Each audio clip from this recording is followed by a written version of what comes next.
நம்ம இன்னைக்கு ரொம்ப ஈஸியாகவும் அதே சமயத்தில் ரொம்ப டேஸ்டியாகவும் இருக்க மாதிரி சிக்கன் 65 எப்படி பண்ணுறதுன்னு பார்க்க போகிறோம்.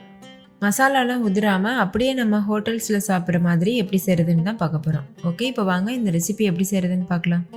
ஹாய் ஃப்ரெண்ட்ஸ், வணக்கம். என் பேர் Abhi. Welcome to Indian recipes Tamil. வீடியோக்குள்ளே போகிறதுக்கு முன்னாடி நம்ம சேனல் இந்தியன் ரெசிபீஸ் தமிழை சப்ஸ்கிரைப் பண்ணிக்கோங்க. கூடவே இருக்க பெல் சிம்லையும் கிளிக் பண்ணிக்கோங்க.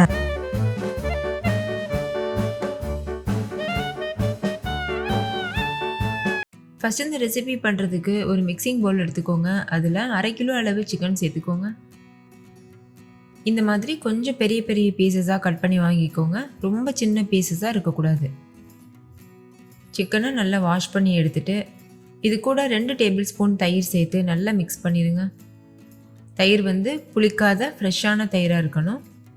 இந்த மாதிரி கை வச்சு நல்லா கலந்துக்கோங்க.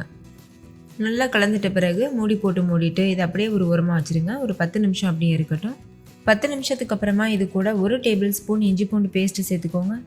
இஞ்சி பூண்டு பேஸ்ட் ஃப்ரெஷ்ஷாக இடிச்சிட்டு சேர்த்துருக்கேன். ஃப்ரெஷ்ஷாக சேர்த்து செய்யும்போது நல்ல வாசனையாகவும் டேஸ்டியாகவும் இருக்கும். அடுத்து இது கூட 30 கிராம் அளவுக்கு சிக்கன் 65 மசாலா சேர்த்துக்கோங்க. நீங்கள் கடையிலேருந்தும் வாங்கி சேர்த்து பண்ணலாம். அப்படி இல்லைன்னா நீங்கள் வீட்லேயே செஞ்சு வச்சுருந்தீங்கன்னா அது கூட சேர்த்துக்கலாம். கடையில் வாங்கி செய்கிறீங்கன்னா உப்பு எதுவும் சேர்க்க வேண்டாம், ஏன்னா அந்த மசாலாலேயே உப்பு இருக்கும். இப்போ சிக்கன் 65 பொடி ரெடிமேடாக இல்லாமல் எப்படி செய்கிறதுன்னு உங்களுக்கு ரெசிபி வேணும்னா கமெண்ட்டில் கேளுங்க. கண்டிப்பாக நான் அந்த ரெசிபி ஷேர் பண்ணுறேன். இப்போ இந்த பொடியும் சேர்த்துட்டு நல்லா மிக்ஸ் பண்ணிக்கோங்க. இந்த பொடி சேர்த்து பண்ணும்போது நம்ம எக்ஸ்ட்ராவாக எந்த ஒரு பொடியும் சேர்க்கணும்னு அவசியம் இல்லை. அதாவது மிளகாத்தூள், மல்லித்தூள் இந்த மாதிரி, ஏன்னா எல்லாமே அதுலேயே இருக்கும். இப்போ இந்த மசாலா சிக்கனோட எல்லா பக்கத்துலேயும் படணும். அந்த மாதிரி நல்லா பிரட்டி விட்டுருங்க. இப்போ நான் வீடியோவில் காமிச்சிருக்கேன்ல அந்த மாதிரி. இப்போ இது மூடி போட்டு மூடிட்டு ஒரு 1/2 மணி நேரத்துக்கு அப்படியே ஊற வச்சுக்கோங்க. இப்போ பாருங்கள், 1/2 மணி நேரம் நல்லா ஊறி இருக்குது. இப்போ சிக்கன் நல்லா சாஃப்டாக இருக்கும், ஏன்னா நம்ம தயிர்லாம் போட்டு ஊற வச்சுருக்கோம்ல, அதனால். இந்த ஸ்டேஜில் இது கூட கார்ன்ஃப்ளவர் மாவு சேர்த்துக்கோங்க. நம்ம 1/2 கிலோ அளவு சிக்கன் எடுத்தோம்ல, அதுக்கு 1.5 டேபிள் ஸ்பூன் அளவுக்கு கார்ன்ஃப்ளவர் கரெக்டாக இருக்கும். சேர்த்துட்டு இது நல்லா மிக்ஸ் பண்ணிடுங்க. நான் சொல்லியிருக்க எல்லா பொருளும் 1/2 கிலோ அளவு சிக்கனுக்கு கரெக்டாக இருக்கும். நீங்கள் 1 கிலோ அளவு சிக்கன் செய்ய போகிறீங்கன்னா அந்தளவுக்கு அப்படியே டபுள் பண்ணிக்கோங்க எல்லா இன்க்ரீடியன்ட்ஸுமே.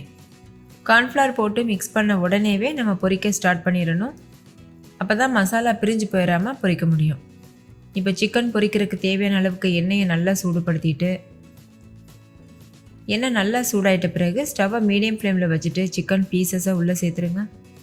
சேர்த்துட்டு மீடியம் ஃப்ளேம்லேயே ஒரு 3 நிமிஷம் வேகட்டும். அது வரைக்கும் நம்ம கரண்டி வச்சு திருப்ப வேண்டாம். 3 நிமிஷத்துக்கு அப்புறமா நீங்கள் கரண்டி வச்சு திருப்பி விட்டு மறுபடிக்கும் ஒரு 2 நிமிஷம் வெந்ததுக்கப்புறமா வெளியில் எடுத்துடலாம். எண்ணெய் குறைவாகவே சேர்த்து நீங்கள் பொரிக்கலாம். தேவைப்பட்டதுன்னா நம்ம அதுக்கப்புறமா சேர்த்துட்டு பொரிச்சிக்கலாம். ஏன்னா நம்ம இந்த பொரிக்கிற எண்ணெயை அதுக்கப்புறம் யூஸ் பண்ண முடியாது. அதனால் குறைவாகவே வச்சு யூஸ் பண்ணிவிட்டு அதுக்கப்புறமா நம்ம தேவைப்பட்டதுன்னா மட்டும் எக்ஸ்ட்ரா சேர்த்துட்டு பொரிச்சிக்கலாம். இப்போ 3 நிமிஷம் கிட்ட ஆகிருக்கு. கரண்டி வச்சு லேசாக இது போல் பிரட்டி விடுங்க. 2வது பக்கமும் வெந்துட்ட பிறகு இதை வெளியில் எடுத்துக்கோங்க. அவ்வளோதான், ரொம்ப டேஸ்டியான சிக்கன் 65 சூப்பராக தயாராகிடுச்சு. சிக்கன் எண்ணெயில் பொரிக்கும் போது நம்ம அதிக நேரம் பொரிச்சிட்டோம்னா ரொம்ப ஹார்டாயிரும்.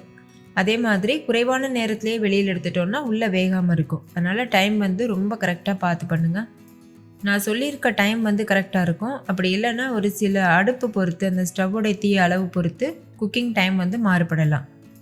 அதனால் நீங்கள் ஒரு பீஸ் சிக்கன் எடுத்து லேசாக கையில் உதிர்த்து பார்த்தீங்கன்னா தெரிஞ்சிடும் அது வெந்திருக்கா இல்லையான்ட்டு. அதுக்கப்புறமா நம்ம வெளியில் எடுத்துகிட்டு சர்வ் பண்ணிடலாம். அவ்வளோதான், ரொம்ப ரொம்ப டேஸ்டியான சிக்கன் 65 இன்ஸ்டண்ட்டாக எப்படி செய்கிறதுன்னு பார்த்தோம். நீங்களும் இந்த ரெசிபி ட்ரை பண்ணி பாருங்கள். வீட்டில் இருக்க எல்லோரும் ரொம்ப என்ஜாய் பண்ணி சாப்பிடுவாங்க. ஓகே ஃப்ரெண்ட்ஸ், இந்த வீடியோ எல்லாருக்கும் ரொம்ப பிடிச்சிருக்கும் நம்புறேன். பிடிச்சிருந்தா லைக் பண்ணுங்கள், உங்கள் ஃப்ரெண்ட்ஸ் கூட ஷேர் பண்ணுங்கள். நீங்களும் செஞ்சு பார்த்துட்டு டேஸ்ட் எப்படி இருந்ததுன்னு கமெண்ட்டில் சொல்லுங்கள். தேங்க்யூ, பாய்.